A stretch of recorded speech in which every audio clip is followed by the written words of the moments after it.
Eating and drinking are activities that we all engage in every day.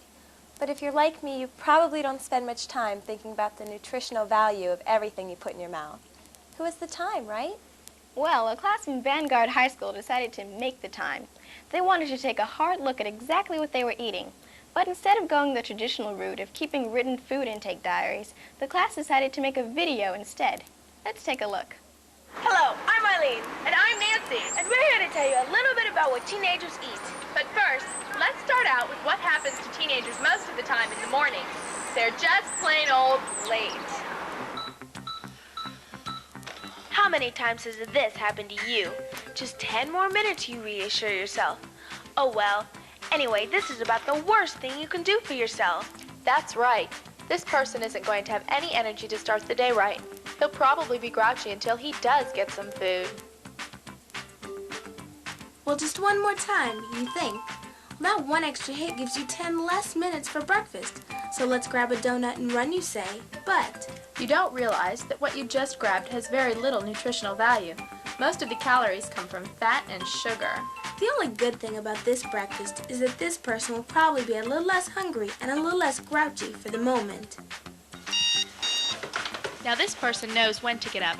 She has time for a good breakfast. Yeah, she's helping to fill her daily requirements of calcium, iron, and other vitamins and minerals. And she'll have plenty of energy to take on the day. Well, now since hopefully some of us made it through breakfast, it's time for lunch. Let's look at some other lunches around here. Yeah. This one looks pretty good. There's the bread, lean meat, cheese, fruit. Wow, this is really a well-balanced lunch. How about you, Eileen? Well, I found one. Not as good, though. Let's see. We have a candy bar, a soft drink, a few cookies, and look at this. Cookies and ice cream. All this lunch is going to do is give you a sugar high. And in a while, you'll probably feel twice as tired. I think I like the lunch that you're looking at better, Nancy. Me too. Looks good to me. Pizza's not a bad choice. It contains items from the major food groups. That milk she's drinking is also good for you. Teens should be sure to drink lots of low-fat milk for calcium. After school, there's lots of activity, including lots of sports. I love softball. Coach says that we should eat snacks high in carbohydrates such as popcorn, breads, and fruits, and drink lots of water before practice. Now here's my favorite sport, shopping. And we're still snacking. Ooh, French fries. But they're so high in fat, and teens should cut down on the fat in their food. Yum, dinner. Not only is it nutritious, it's delicious. The easiest way to make sure you're meeting your nutritional needs is to eat a variety of foods. Teens especially need plenty of iron, found in foods like meat, beans, and spinach. But these days, lots of students are working and don't get off until late. They're usually eating fast food for dinner. Fast food doesn't have to be bad. Just order grilled or broiled instead of fried. Finally, we're done. Not quite. Did I forget something? Well, you did, but he didn't. Ah, the most forbidden midnight snack. Midnight snacks are often junk food, like cake and ice cream.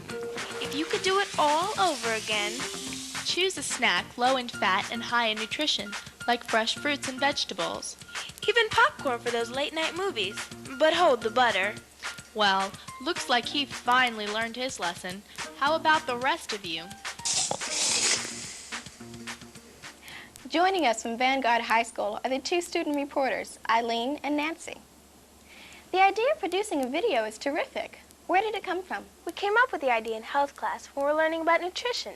But nobody wanted to listen to lectures or read boring textbooks, so we teamed up with a video class and decided to visually document our eating habits. It was a riot. Aside from being fun to do and fun to watch, what have you learned? What I've learned is that there really are a lot of good food choices out there, even some that I like. For instance, at a fast food place, I don't have to order a super jumbo cheeseburger and fries. A single burger has about half the calories and fat, but still tastes good. I can also order something broiled instead of fried, and most fast food places now have salad bars, so that's another alternative. I found out that the best way to keep my weight down is to recognize and cut down on high fat and high cholesterol foods. Also, that being too thin is just as bad for your health as being too fat. How about snacking in between meals? That's always been my problem. Yeah, me too. But snacking isn't bad if you choose things like fruits, plain popcorn, or even pretzels. It's only a problem when you're eating high-fat snacks like potato chips and cookies all the time. Winding up, what was the most important lesson this project taught you? That it's important to focus the camera. Seriously, even if you're busy and always moving, you need to pay attention to what you eat, and you shouldn't skip meals. And try to make sure you eat a variety of foods. Meat, fruit, cereal, pasta, vegetables, muffins, yogurt, not just one kind. Well, thanks for the tips. It sounds like this was a great project. It was a lot of fun.